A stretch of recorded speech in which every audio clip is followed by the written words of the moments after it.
Give me a thumbs up if you can hear me. Recording in progress. Good, all right, yeah, please stay on mute so that we can get through all the material. Welcome, I'm very excited to teach you all many simple tips and information that can really change your life if you have pain in your shoulders, your elbow, wrists, or hands.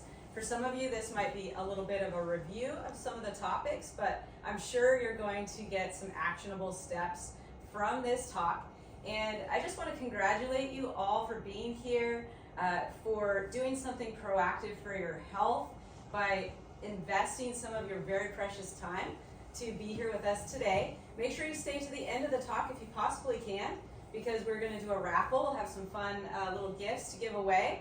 And so even if you're online, we'll be able to send those over to you if you're a winner. So everybody's a winner here today, though, because you all came here to this talk, and you're going to find out some awesome tips to help you with your pain today. So I can't wait. Let's launch right in. If you have any questions, you can type it into the chat, and then I'll try to get to those at the end of the talk. All right. So also, if you have questions and you're in the room, then just hold your questions for the end, please, and we'll talk about it at the end. All right. So let's move to the next slide. And we're live on Facebook as well. Is that running? We're all good? Yes. Okay, cool. All right, so there's some very common assumptions when it comes to pain.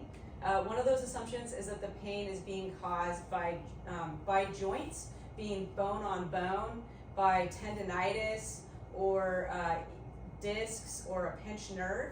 So those are very common assumptions. It's not always the case. So we're going to get into a little bit more explanation about why that's true. And then also I wanted to just explain that very much of the time people think that stretching is going to solve their pain, and they're coming in for a session or a discovery visit with us saying, you know, I found some stretches on YouTube or on Google, and I've been doing those and I still feel stiff. Well, we're going to talk about why you still feel stiff even after doing stretches. And then many people go and get a massage, and maybe you have a great masseuse, and I'm all for massage. However, many times massage is only temporary relief, and we're going to get into talking about why that's the case. So creams and pills, those can help as well with pain, but again, it's usually temporary, doesn't get to the root cause. So we're going to talk about root causes of pain and what you can do about it even today. All right, the other really common assumption that people have is that and many of you probably have been told this by your friends or your doctor. Just give me a little raise of your hand if you've been told it's just because you're getting older. That's why. That's why you have aches and pains, right? You give me a thumbs up or a wave. Yeah, that's very common. But it's actually not always true. I know some people, and many of them are past clients of ours who are now doing really, really well, who are in their 80s, and they're still playing tennis. They're still out there surfing. They're still golfing. And they're not waking up with aches and pains every day. And they also have insight as to what to do when they do have pain. So let's get into it. I'm going to share a little bit about that. So let's go to the next slide. All right, the biggest myth that keeps people limited by pain is that rest is going to help you heal and stop the pain from getting worse. So I have a story about a couple of cats. So I'm a huge animal lover, and I have had two cats. One of them has since passed away, but one was named Tana, the other was Rafi. Now, when they were kittens, both very active, of course, and Rafi actually had a great athletic ability. And then Tana, not quite as athletic, but as they got older, what I ended up seeing is that Rafi, as she got older, she didn't miss many meals. And in fact, she had made friends with many of our neighbors because she was an inside-outside cat. And so she would go over to the neighbors, and one of our neighbors was feeding her bacon. So I don't blame her for going over there. She was getting lots of snacks and extra treats. And she was getting a little bit wider. And she got to a point where she didn't want to run around. She didn't want to play. So if I wanted to play with her, the only way we could do it is if she could lay on the ground and swipe at it. That was how she would exercise. And then there was Tana. Tana, who loved to exercise, loved to move around, and was always, always active. So people are kind of like my two cats. I've often seen when I'm working with people, I see all kinds of people in the clinic, And so you might be one of these people that really doesn't like to exercise, and that's okay. But in order to have a long, active life, just guess which cat is still alive 15 years later, being active is really important. So as we age, and cats, they age faster than humans, as we age, then something in the aging process happens, which is called sarcopenia. So sarcopenia is muscle wasting. And after the age of 50, what starts to happen is your muscles waste just as a part of the process. It has to do with DNA that's starting to degenerate, all of that. Now there are some things, scientists are looking into how we can help our DNA not to degenerate as fast so that we can push back that aging process. But in general, around the age of 50, we start to see the aging process starting to take place. Well, what that means is before 50, if you're not very active, then your muscles are still all there. They might be weak, but you still can have fairly good muscle balance, even if you don't exercise or you exercise very little. Now, muscle balance is really important for the stability of your joints. And if you don't have the right muscle balance, then what's going to happen is your joints are going to start to have a lot more accelerated wear and tear. That's going to wear out your cartilage. That's going to fray on nerves. That's going to cause fraying in your tendons. So muscle balance, very, very important. And as the aging process starts to take place after the age of 50, if you're not exercising a muscle, it goes bye-bye. That's not good for muscle balance. So having great insight into how to develop a really well-balanced exercise routine, and then not just knowing about it, but actually actioning on it and doing it, is super important. And if you're not too sure if your routine is balanced, then working with a specialist physical therapist who can give you a routine is important. And one of the things that we're going to do today is I'm going to talk about a few keys that you can take away and start implementing into your life to bring more balance to your upper body to help relieve pain in your shoulder, elbow, wrist, hands. Because muscle balance is part of that story for almost everyone, and especially after the age of 50. All right, so let's move to the next slide. All right, the truth about joint and tendon pain is that there's many, many generators to this pain. So I just discussed at length one of those generators. We're going to talk about some more of those generators and what you can do about it. Let's go to the next slide. Many people think that if they have pain in a joint, it's because they saw an x-ray or an MRI that showed that it was bone on bone. And that's actually causing people to look into treatments that aren't even FDA approved yet. They're very experimental, such as stem cell therapy, thinking that if I can just get that cartilage replaced or have that cartilage improve, that's going to make my pain go away. And that's not necessarily true, because we've actually seen research showing groups of people who do not have any joint pain, and then they do an x-ray or an MRI and they see signs of degeneration of the joint, even significant degeneration, but these are people who do not have pain. So yes, if your x-ray or your MRI shows significant degeneration of a joint, or if it shows arthritic changes, that could be part of the pain story. But very often what I see is if somebody comes into our clinic and says, I do not want surgery at all, I don't want to do a joint replacement, is there anything else I can do? And the answer is most of the time, absolutely yes. It's going to be a comprehensive approach, and there's things that you can learn today, I'm going to show you, that you can start to do now to address all of these different dimensions of it. And then if you're seeing a little bit of relief, I'm going to be so happy for you. And also you can consider coming in for a tune-up if you've seen us before, or coming in for the first time, so that we can get to the root cause of what's causing your pain. Maybe part of it has to do with cartilage that has worn out, but there could be a whole lot more to the story. I've had many people who have worn out cartilage, and in their shoulders especially, and we get them on a comprehensive treatment approach, their pain goes away. They end up not needing a shoulder replacement surgery, even if they've been told that they need one. All right, so let's move to the next slide. All right, the truth about joint and tendon pain is that there's many, many generators to this pain. So I just discussed at length one of those generators. We're going to talk about some more of those generators and what you can do about it. Let's go to the next slide. All right, so let's move to the next slide. All right, so let's move to the next slide. one important piece to the puzzle that we offer here at Anderson Sport and Wellness is frequency-specific microcurrent. Now, I'm going to get into a lot more examples and keys that you can apply at home right now, even without this technology, but I just wanted to mention it because it is something that is a big part of why we have great success here with helping people with joint pain. And that's because frequency-specific microcurrent is basically, using machines that are FDA cleared. It's been around for quite a while. There's a lot of research on it, and it's using electricity to basically talk cell language so that we can accelerate the healing process in almost every tissue in the body. Almost every tissue has been identified by scientists as in ways that we know how to get the cells to talk to each other so that we can accelerate healing. And this is really exciting. So as long as there's any cartilage in your joint, we can actually accelerate the healing of that cartilage.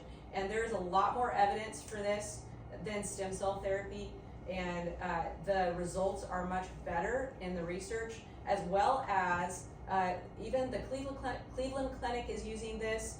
And like I said, the devices are FDA cleared, whereas, for example, stem cell is a popular thing that many people are starting to look into for their joints, but there is not enough evidence yet for the FDA to have really cleared that.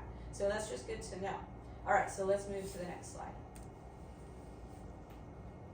So common contributors to pain, let's talk about it. We already talked about muscle imbalances, and then another really common contributor is tissues that have gotten too tight, and we talked about how stretching doesn't necessarily solve this problem, and I'm going to explain why in a minute and what you should do instead.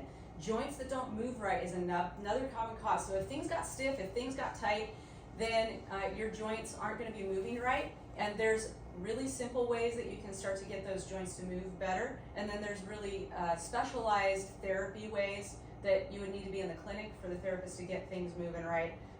But both are really important. A nervous system that is making pain even when it doesn't need to anymore is another common cause, and there's treatments for that. There's also insufficient recovery activities, especially for people who are very active. Many times they're not doing adequate recovery. So that's a really important thing. And I see somebody in the room, their eyes are moving back and forth, like, I wonder if that's me. And so, it's something where information is very powerful. And we actually have a free report on secrets that pro athletes are utilizing for their recovery, and it's a big part of why they're able to train at a super high level, perform at a super high level, and maintain that for long periods of time. And I've worked with some professional athletes who have been at the top of their game for longer than the average career, much longer. And it's because they're super intentional about muscle imbalances, correcting those, super intentional about making sure if a joint starts to feel sticky, they see someone right away to get that addressed. And also, they are really good with their recovery routine. In addition to that, they are good with adequate nutrient intake, and they are making sure that they're not getting too many inflammatory foods in their regular diet. And there's some simple ways to address that we're going to talk about in a little bit as well. All right, let's move to the next slide.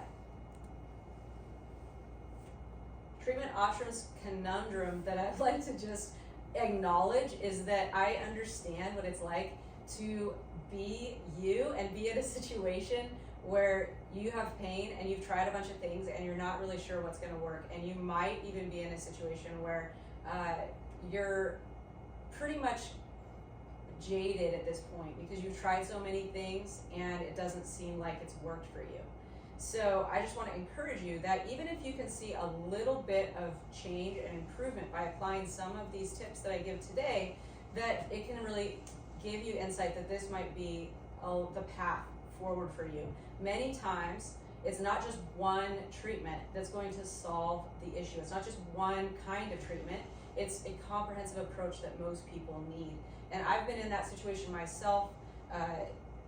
Over 10 years ago, I had a severe back injury, and I was in this conundrum spot where I tried this treatment, I tried that treatment. I was still in severe debilitating pain, and that lasted for years. I tried various things, and I ended up discovering many of the tips that I know now and that I'm teaching my clients and that we're talking about here today were an important part of my recovery process. I ended up needing a very comprehensive approach to fully recover, and that's what many people need. All right, let's move to the next slide. So the first step is identifying the root cause or causes of your pain. Okay, we'll move to the next slide. The second step is then to begin treatment. Solving the pain is a multi-step process, so it does require some patience. And solving pain naturally isn't like taking a Vicodin where your pain is just, for some people, maybe gone for a while and then it comes back. We want to solve pain so it doesn't keep coming back, and that takes a process, and that's because there's multiple aspects to this in order to really address the problem at the root level. Okay.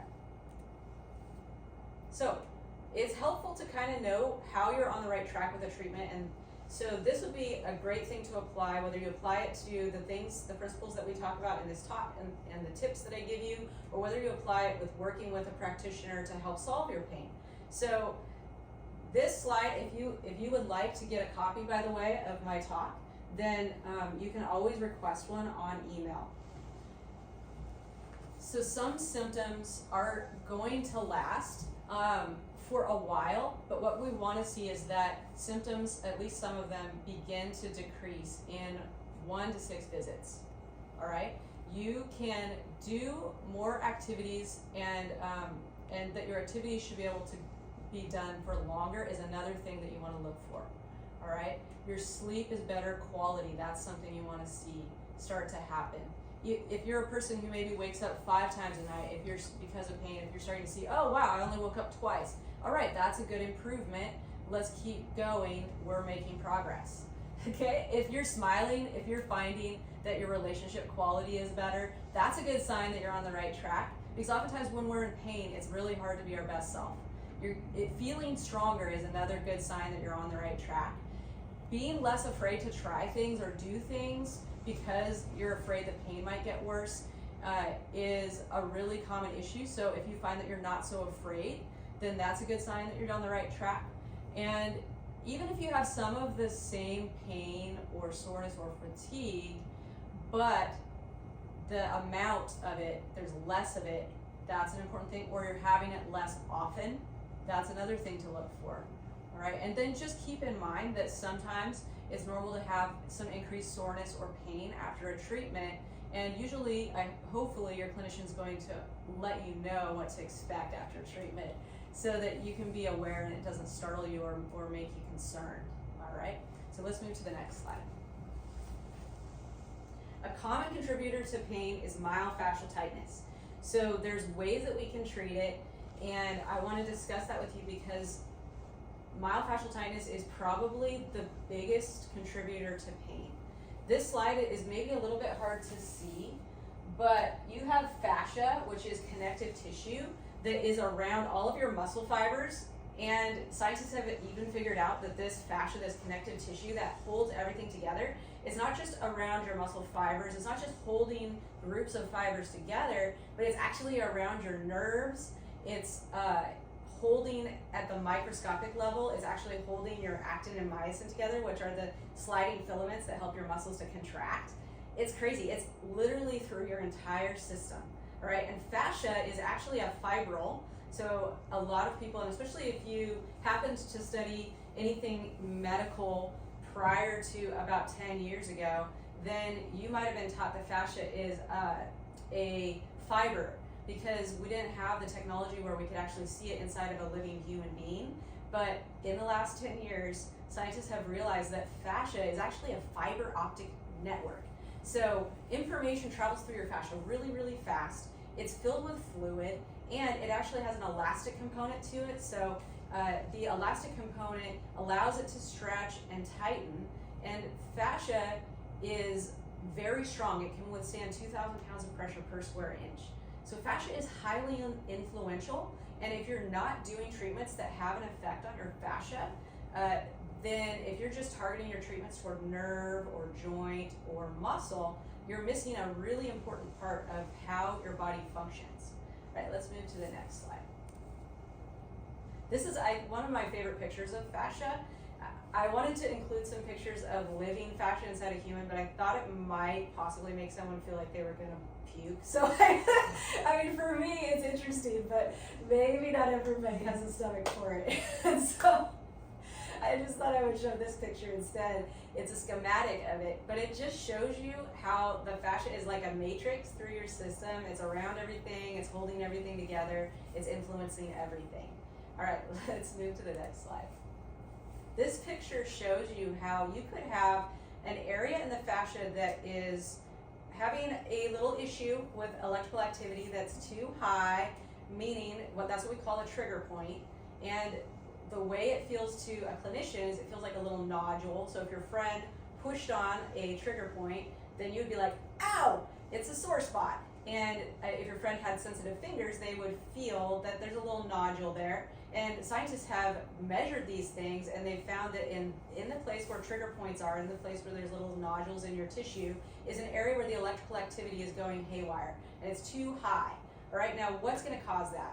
Well, research has shown that trigger points are caused by muscles that are too weak and they're being asked to do something they're not in shape for, which is often caused by muscle imbalances.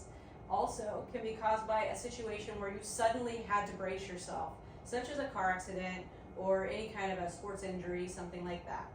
Also, trigger points can develop just from sitting in sustained postures like this, which is not so good for you, all right? And then you can develop shoulder and neck pain, even elbow or wrist or hand pain because of a poor posture situation with your work or just when you're on the computer. So many people sit, I won't ask you to raise your hands, but I'm sure there's some people in this room, and myself included, we've sat on the couch working on our laptops, right? Really not great ergonomics, not so good to be doing that for very long. Or even worse, laying on your bed, or just, all of these kinds of things can create a trigger point. And look at this picture right here. This trigger point right here in the posterior rotator cuff muscles is causing pain in the outside of the shoulder and even down the arm into the hand.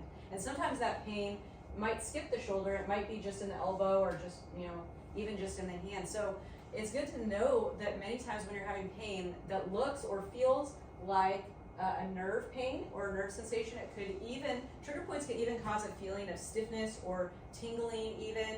So it's good to know that's not always nerve related.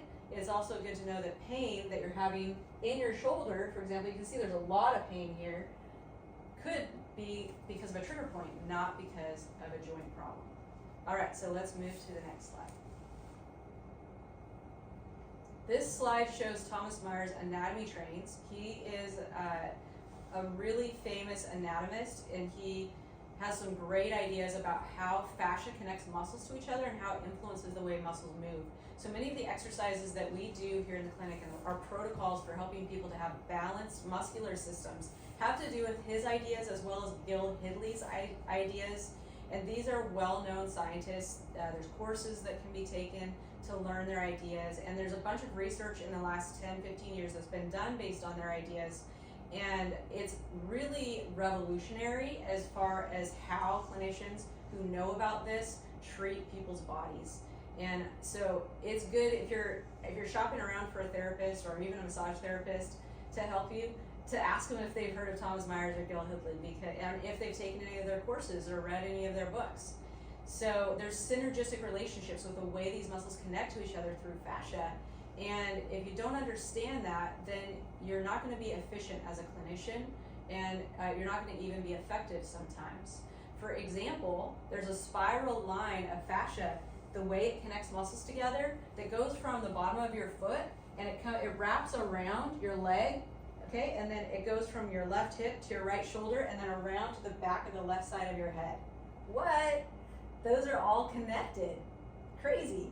All right, so then there's another fascial line that runs just from your eyebrows here over the back of your head to the bottom of your feet. And so there's a fascia technique that I've learned that I use often to help people with back pain, where I literally just put my palm on their forehead and tune in with a little bit of mobilization on the fascia of their forehead, and I can relieve their back pain. It's so cool. And it's because of how the fascia is connected. So that's why doing myofascial release techniques to your feet can actually help your neck, and if you have stiffness in your neck or pain in your neck, that can be a contributing cause to shoulder pain. So even if you don't have pain in your neck, but you just have stiffness, some of your shoulder pain could be coming from stiffness in your neck. And you could actually help your neck not be as stiff by doing myofascial techniques to your feet. All right, so this is crazy cool stuff. Let's move to the next slide. This is an example also that's really important for people who are having shoulder, elbow, wrist, or hand pain. To look at this slide, you can see how there's a connection fascially from the front of your body to the back of your body. So the way the muscles function on the back of the body can actually, if they're too weak, usually they're too weak in the back of the body and most of the muscles back there, then that can actually be contributing to pain in the front of the body and even all the way down into your arm. You can even have tightness, trigger points, or tender points in your abdomen that can be causing elbow pain. And so sometimes there's actually some techniques that I've learned with my hands where I can release somebody's abdomen pain from their elbow or vice versa. It's amazing how it's connected. And there's ways that you guys can learn how to do this using some tools that we're going to talk about in a minute. Here we go. How to improve mobility. There are some really awesome tools to help you with this. So the melt method is my number one go-to. This was one of the first things I was introduced to. Using a soft roller, okay? This is a melt roller. It's soft. Check that out. Super soft, okay? But it's just firm enough that we can have a profound effect on the tissues in specific ways that help to release tightness in the joints as well as release trigger points, all right? But it's not so firm that somebody with, say, fibromyalgia or someone who has a lot of pain can't handle. So even if you have fibromyalgia or have very severe pain, you can handle a lot of the melt stuff that we do. With melt, there's also these little balls, which if you came to the course, you were given one in a little bag. I know many of you guys that are here have those balls. If you're watching on Facebook, then check out the melt method.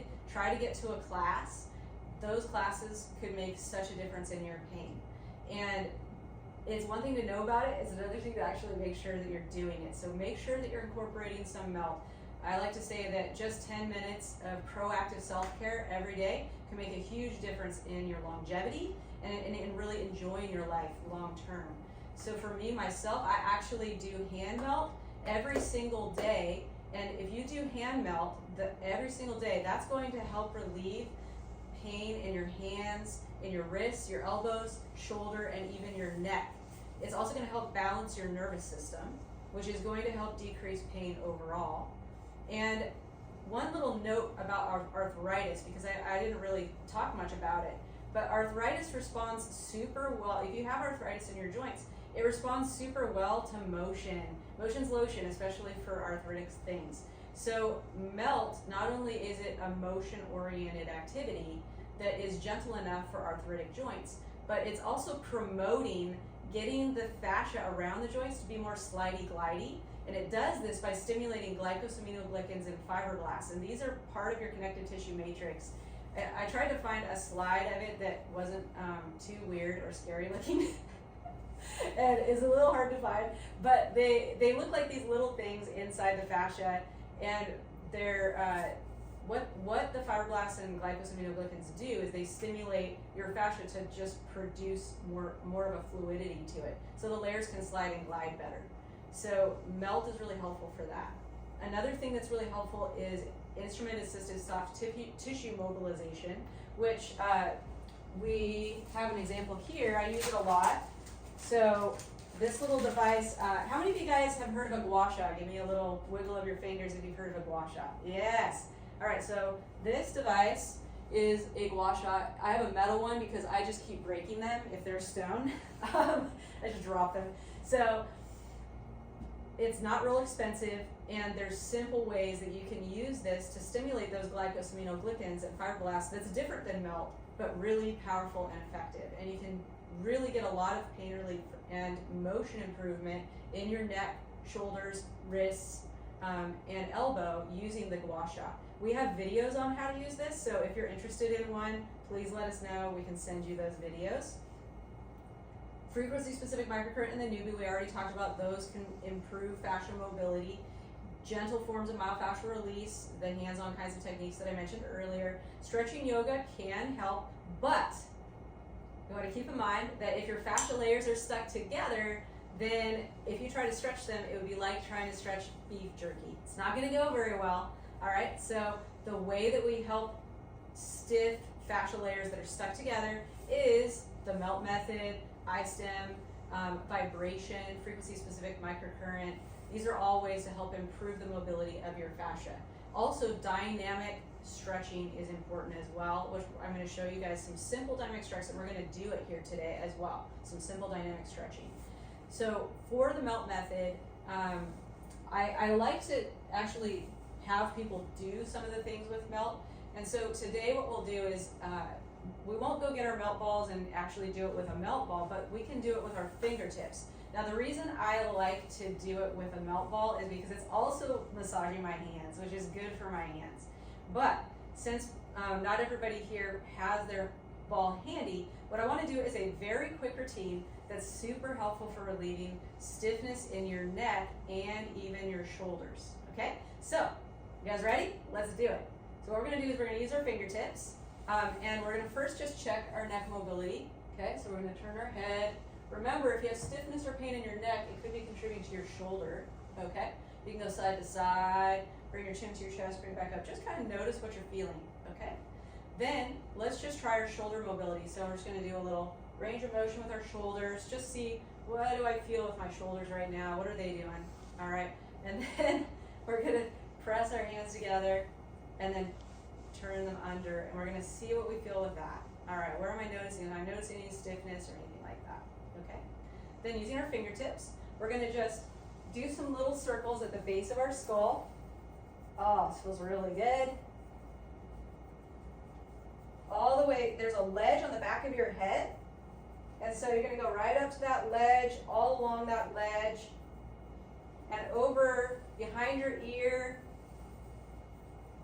Okay, then we're going to go right along our cheekbone. Oh, it feels so good. By the way, this also fluffs up your fascia of your face, so it's like a little 5-minute facelift.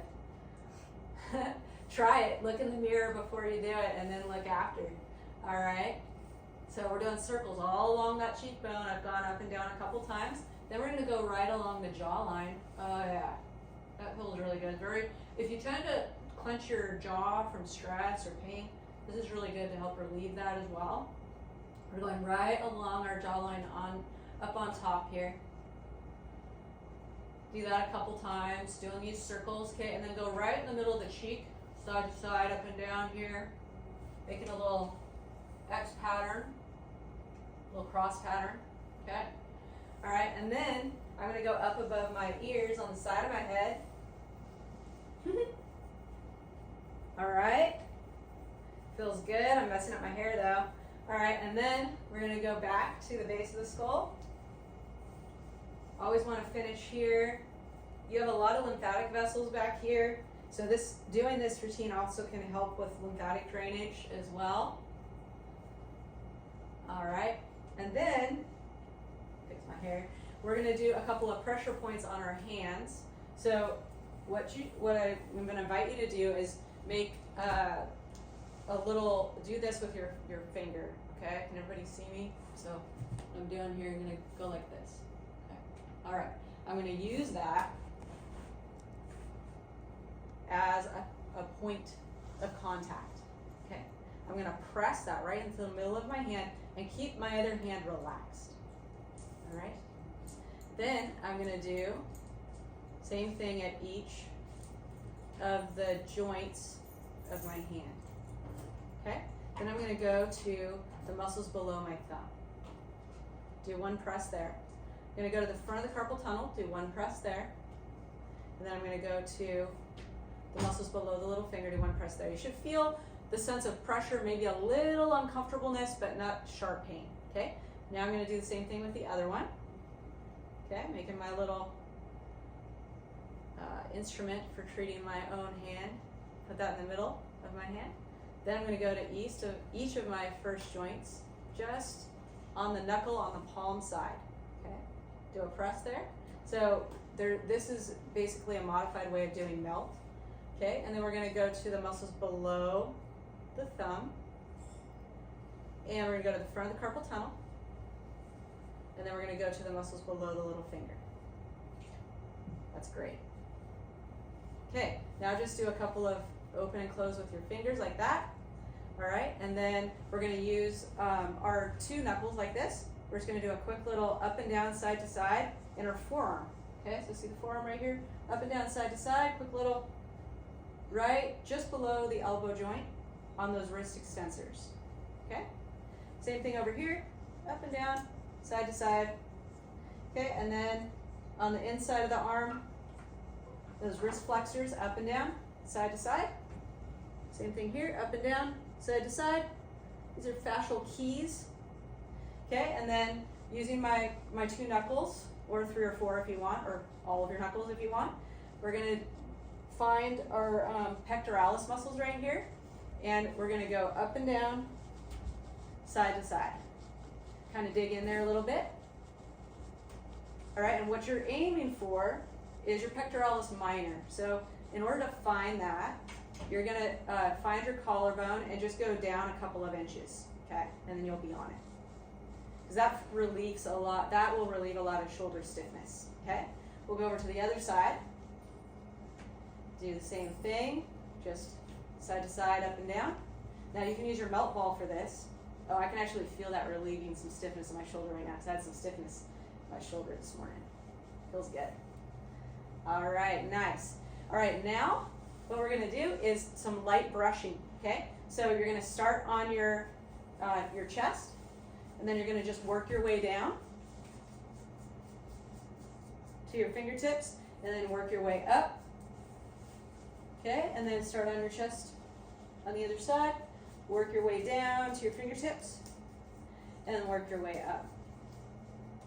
So this helps to stimulate your lymphatic system. Do a couple more going up here, and then a couple more going up on the other side. All right, nice. All right, now let's just check out our neck mobility. Mine got better. Whoop, whoop. Give me a little thumbs up if you're noticing your neck mobility got a little bit better. Isn't that awesome? You didn't even need any tools. So cool, right? And then we can press our hands in. My wrist got looser. Yeah, nice. So even a little bit of improvement, yay. All right, now let's try shoulder range of motion.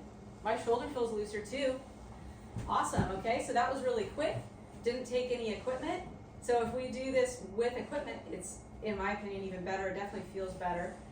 So I definitely recommend checking out a melt class. And I recommend even working with someone who's a melt instructor and knows what they're doing one-on-one to help you come up with something that's personalized for you. All right, the iStim tool is also really helpful. If you do get a gua sha, make sure you're not bruising yourself with it. Use really light pressure, okay? So let's move to the next slide.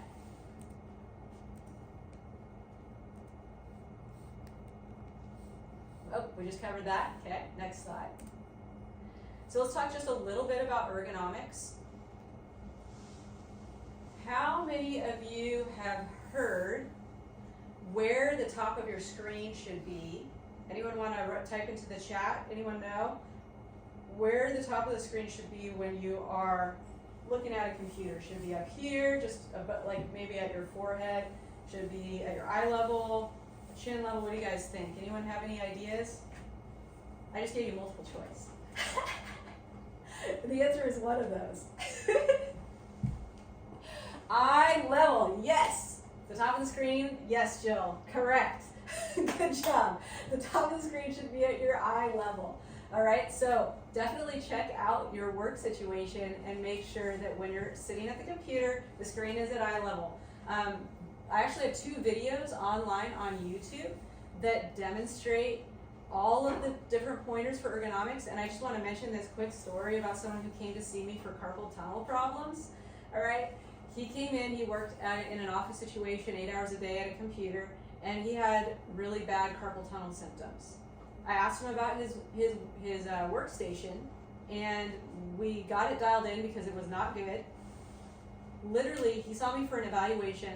I fixed his workstation situation with him, got it sorted, and then literally, I called him in a week and I asked him, how are you doing? He said, I don't need to come back. All my pain's gone. So ergonomic situation for your workstation, very, very important. All right, let's move to the next slide. We'll do questions at the end. Okay, cool.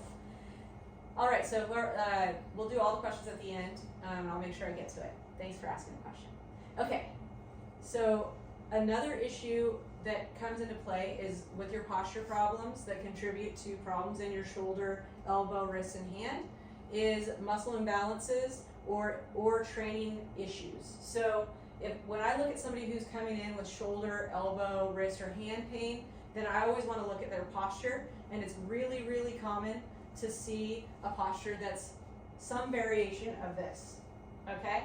So if you're slouched forward with your shoulders, your eyes are always going to try to keep you on the horizon, so your head is going to do this. It's going to put a ton of pressure on your neck, and then that's going to put pressure on the nerves and the muscles and fascia, which can cause pain down into your arm. Another thing that's really important is people who exercise often don't do enough exercises for the back of the body, so they do way too many things that strengthen the front of the body, and that can contribute to this tightness thing here in the front, and also can contribute to pain. So in general, there's a special rule of thumb, and I'll show you on the next slide. We can move to that one. Maybe not the next slide. Well, let's go to the next slide over. There's the rule of thumb. 3 exercises for the back of the body for every 1 on the front. So if you walk away from this, just remembering that you can relieve your own pain and stiffness using your own hands with that simple little technique that we did. And this is going to be living on Facebook. It's going to be living on YouTube. So you're going to be able to do that simple little technique that we just did anytime. And then also, it's good to note that when you work out, it should be just 3 muscles on the back for every 1 on the front. Let's move to the next slide. So exercises to do with your shoulder and elbow for your health. I promised that we would cover this, and here we go. So you want to make sure you do scapular stabilization exercises. One very simple one that you can do is this. I'm going to show at the wall. All right? You just put your hands against the wall, and you want to have your hands at about shoulder height, and you're going to keep your elbows straight. You're going to lean forward and back, squeezing your shoulder blades together. This is a simple exercise to create some shoulder stability, and it's something that anyone can do. You should do about 30 of them a day, and that is really actually powerful. Another thing that you can do is if you have a melt roller, you can put this up against the wall, put your hands on it, or your arms on it, and it doesn't have to be a melt roller, by the way. This is a physical therapy exercise that you could do with any foam roller, okay? And melt roller is not a foam roller, but anyway, you can do it with a foam roller. You're going to go up and down. So you're going to squeeze your shoulder blades together as you go up and down. Have one foot in front of the other. And this is also going to be a great exercise for building stability for your shoulders. It's very gentle. Almost anyone can do it. If you want to add another element to get more of the muscles on the back of the body, then what you can do is you can take a band, wrap it around your hands, okay, and then use your roller. Now I have some resistance for my shoulder external rotators, okay? And that's a really, really important exercise to prevent shoulder and even elbow pain. So we're getting some rotator cuff strengthening with that exercise because especially your posterior rotator cuff does this movement like this.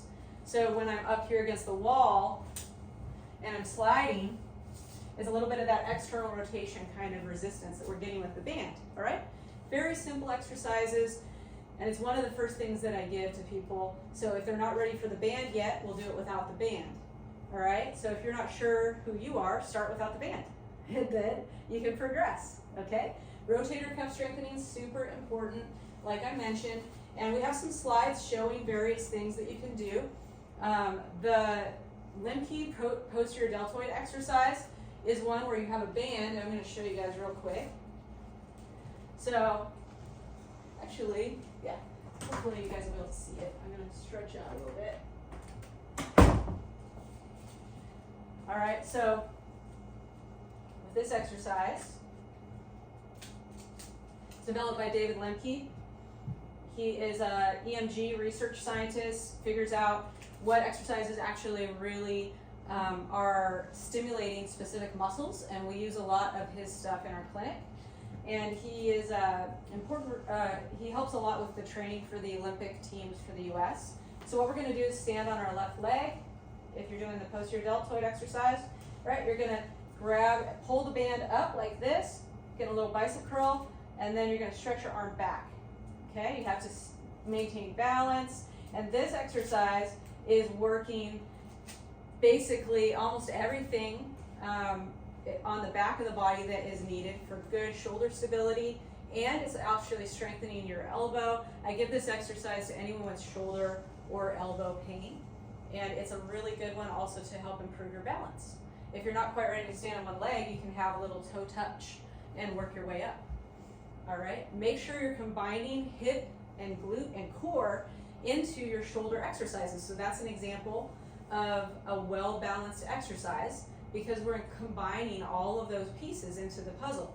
Your shoulder, if it doesn't have the support and the integration of your hips and your core working with it, if you don't train it that way, then your shoulder is going to not remember to call on your hips and your core. They're not going to be integrated to work together as a team. And that actually is going to contribute to a shoulder that's getting overused, overworked, and it will start to develop more trigger points and problems. So you can actually create a lot more power, a lot more strength, and a lot less pain for your shoulder by doing exercises that integrate working the shoulder while you're also working your core and your hips. All right, let's move to the next slide. So I'm going to kind of zoom through some slides here that show some examples of what I was just talking about. The serratus press right here with single arm is an example of incorporating everybody all playing together. Next slide. Posterior deltoid we just showed. Next slide. Lateral line activation exercise you're doing with a band, and I'll demo real quick. So this one is working your external rotators of your rotator cuff. Okay, so you're going to step to the side, and then you're going to do pump out some external rotation, pump out some internal rotation, come back. All right, you're keeping your shoulder blades down and back. So this is working muscles of the core, hips, shoulders. All right, we'll move to the next slide. It's also helping with your shoulder, your elbow to help strengthen it. All right, this is an example, lunge with a row. It's another example of what I was just talking about. Let's move to the next slide.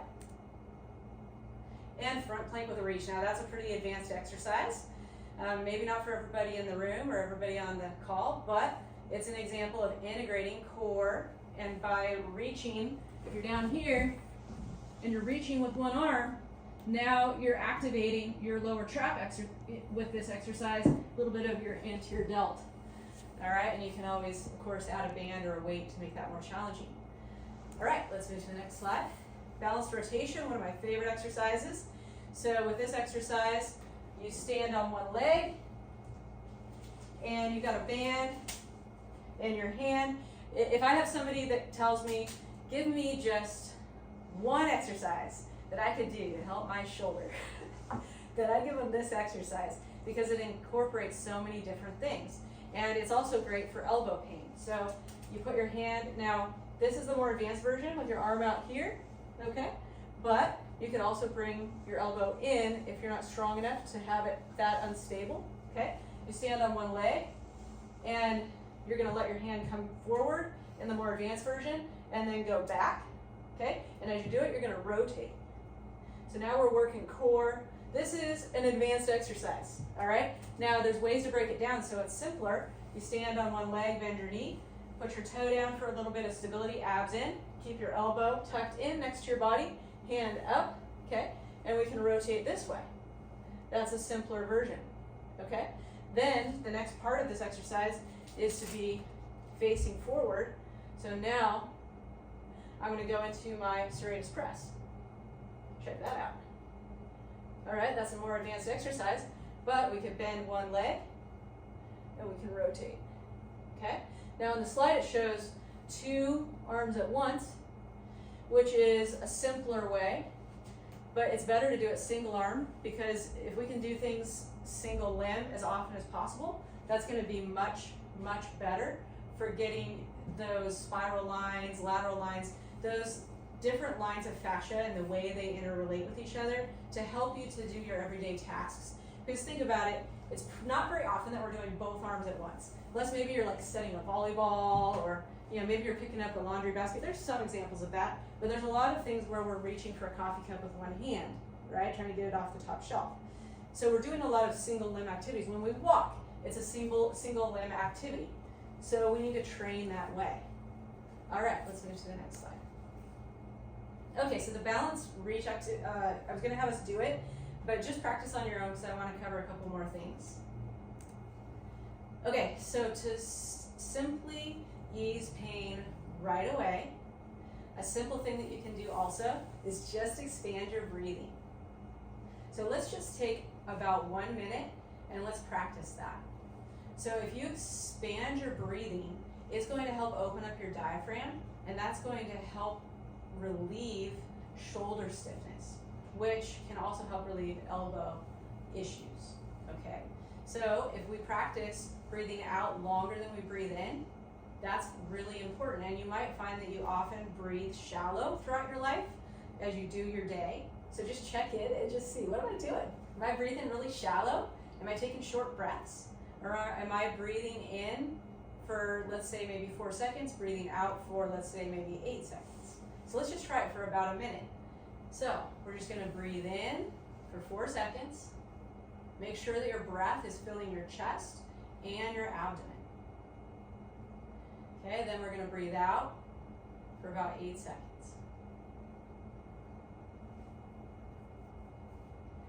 All right, let's do that again. Breathing in for 4 seconds.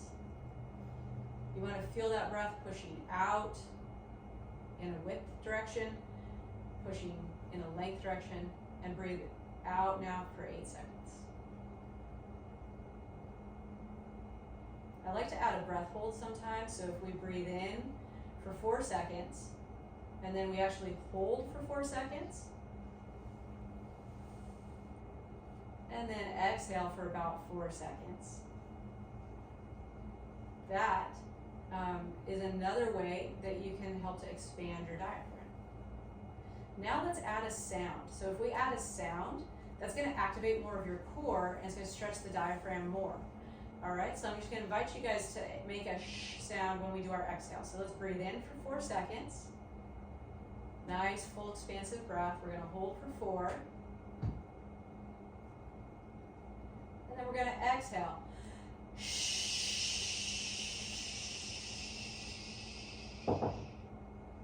So just doing that, I think someone's knocking, I'm gonna check, is going to help stretch the diaphragm.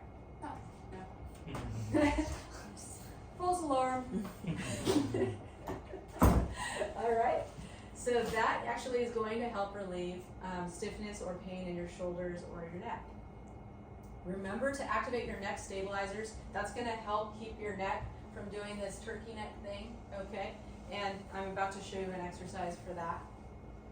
We wanna make sure that we are mobilizing. So I wanted to mention the hamstring powered pelvic tuck, which is an exercise that you would think, what do my hamstrings have to do with my neck or my shoulders, right? And I keep mentioning the neck because the neck is so influential in shoulder health. So I'm gonna get down on the floor. You can kind of tilt that so maybe they can see me. All right, the hamstring powered pelvic tuck exercise, you can do laying down in bed. You can also do it seated in a chair, all right? So what you're gonna do is push your left foot into the ground, pull your heel back without sliding, and then lift your leg up, okay? And then we're gonna bring it back down. And if you put your hands behind your back, and you can do it seated right now if you're watching sitting in a chair. So you're gonna push your left foot into the ground, squeeze your butt, pull the heel back towards you without sliding. You should feel your back kind of push it into your hands, and then you're gonna lift your leg up and put it back down. Now if you do that 3 times, couple sets, both sides, what you're gonna find is you can lift it back up. Thank you. You're gonna find if you do that, that you might get some relief for your neck pain. And I often find that if somebody's neck is a little bit out of alignment, then just having them do that exercise brings their neck into alignment. It's because of those fascial trains that I was talking about. So it's actually really important to have good pelvic stability, not just for the health of your back and your knees and your hips, but also for the health of your neck and your shoulders. Make sure that you're changing positions at least every 45 minutes if you work at a desk. So it's really good to have a sit-stand station and make sure that it's ergonomic both in your sitting and your standing. I remember when I was during COVID and I was doing these workshops and somebody was very, very proud of their ergonomic setup. And they told me, I have this great stand-up station. I put it on top of my dresser, and they had their laptop up there and they're up here like this, and they're complaining of shoulder and neck pain. I was like, okay, well, that's a good try. I'm glad that the screen is at the same level of your eyes, but we need to work on a little bit different setup, because if your arms are up here, then you're going to be creating impingement on your nerves and causing problems for your shoulders and your neck. All right, so let's go to the next slide. Myofascial release tips. Melt method, I talked about it a lot. Vibration sequence, I didn't really talk much about vibration today, but we have a free report about it. So if you have questions about how vibration might be able to help you, there's a free report that can give you a lot of information. One thing just to tickle your interest is that vibration helps to stimulate hyaluronic acid release in your soft tissue. And how many people have heard of hyaluronic acid? Give me a little wave if you've heard of hyaluronic acid. Yeah, I used to take it as a supplement. Now I don't, because I vibrate every day.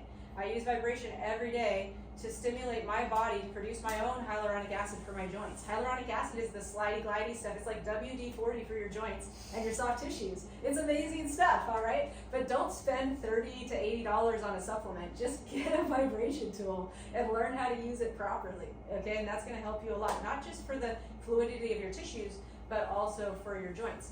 There are some really popular different kinds of guns out there for vibration. They're not necessarily the best thing, and especially if you currently are in pain. So definitely reach out to us if you have questions about what would be best, because we have keys to releasing the fascia in specific ways that you can learn, and also specific tools that really are ideal for most people. Frequency specific microcurrent can help with myofascial release.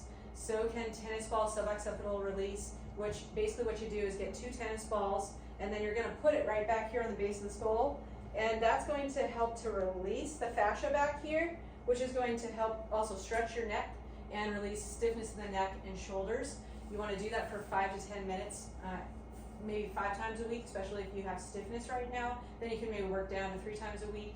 I have a slide for that later. That's a really important one. It also is super great for just getting you into a more calm state for sleep.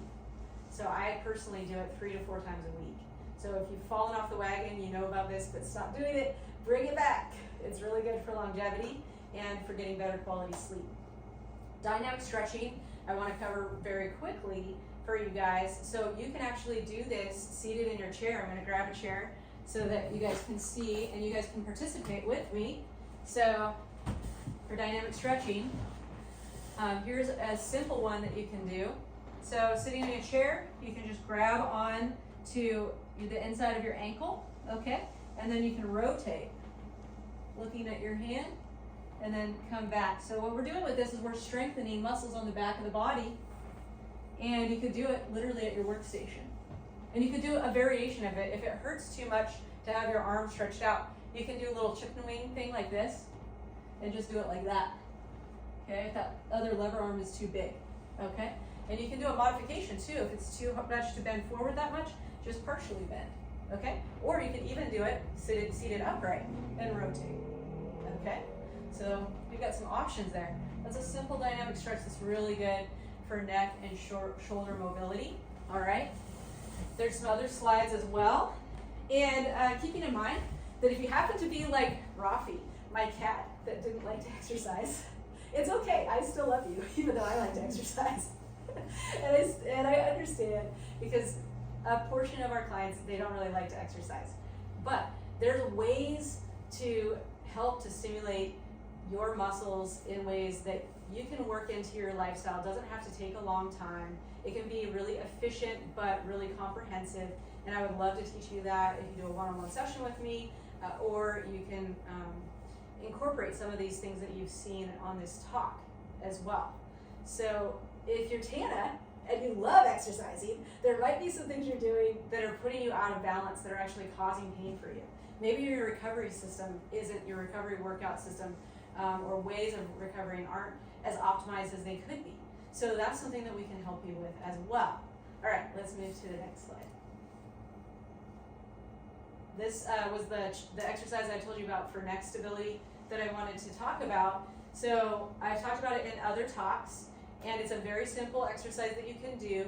Basically, you just rest your head on a pillow, and then you're just going to gently tuck your chin so that you lengthen the back of your neck.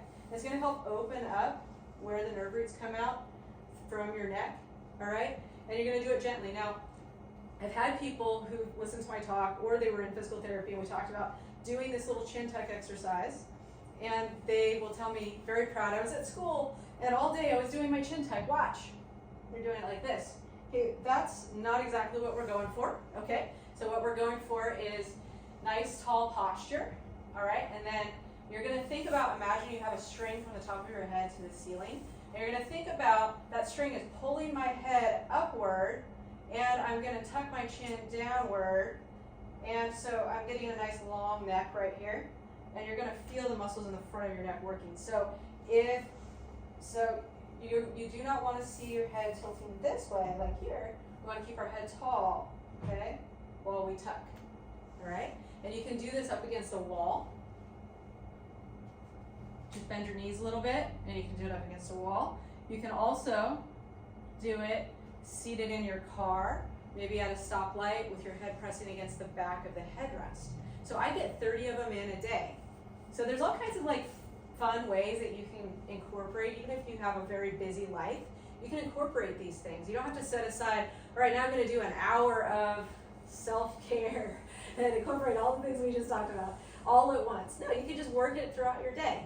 All right, so I do my hand melt exercise. I keep a little ball for hand melt in my car, and then when I'm at a stoplight, I do it there.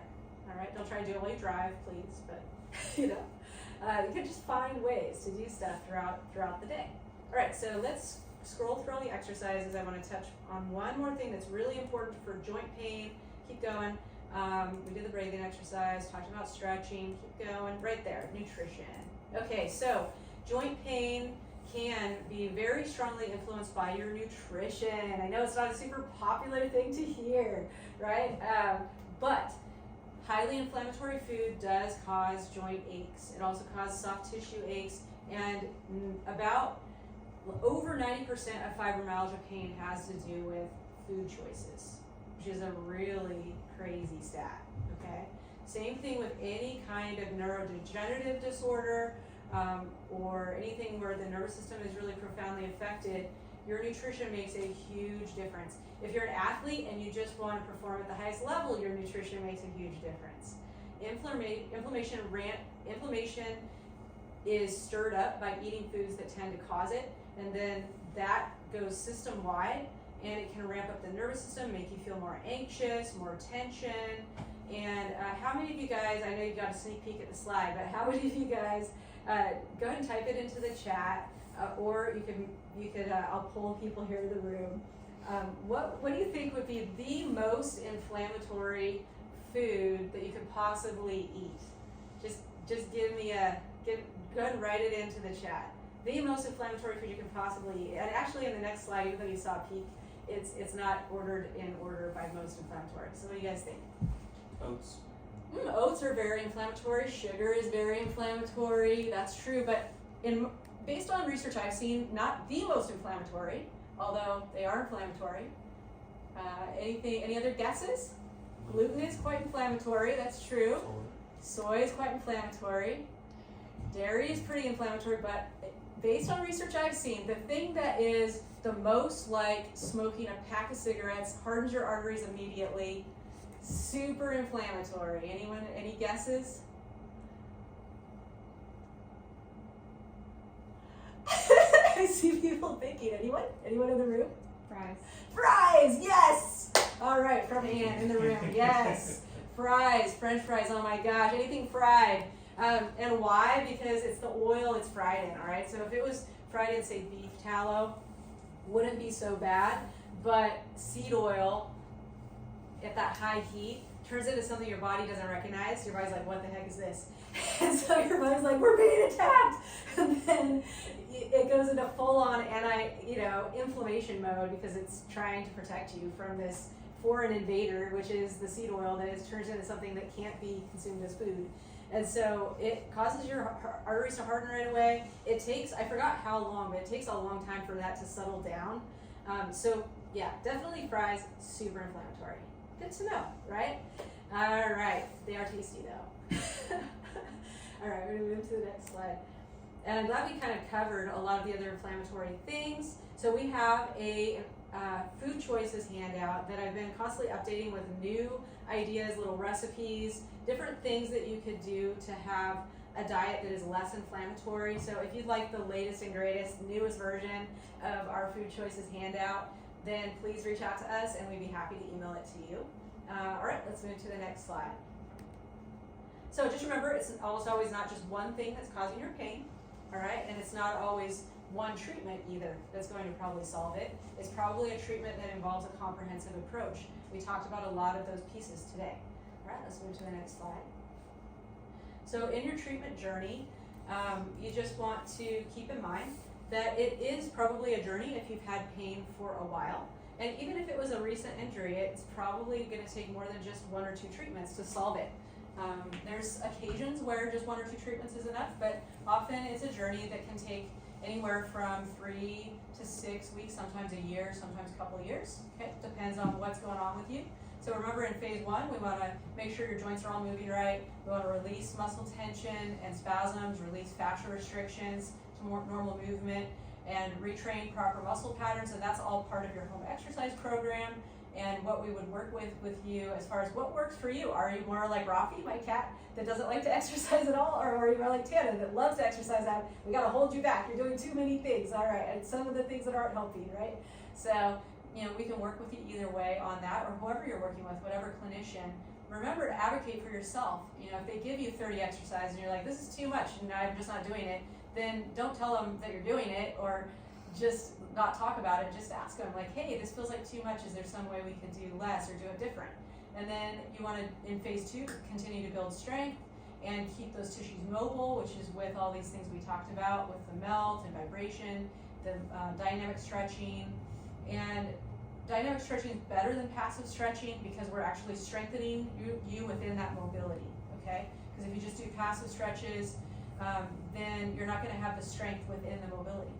And then phase 3 is building more specific strength for your goals, such as if you came in with so much pain that you couldn't even grab a coffee cup off of the cover because your shoulder hurt too much, but your ultimate goal is you want to get back to golf.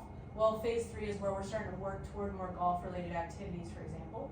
And then phase 4 would be maintenance, all right? And that's just usually the least amount of work, maintenance, as long as you keep up on it. All right, so this little schematic just shows how solving pain is such a multi-dimensional activity, and we really kind of covered that pretty well, I think, through this talk.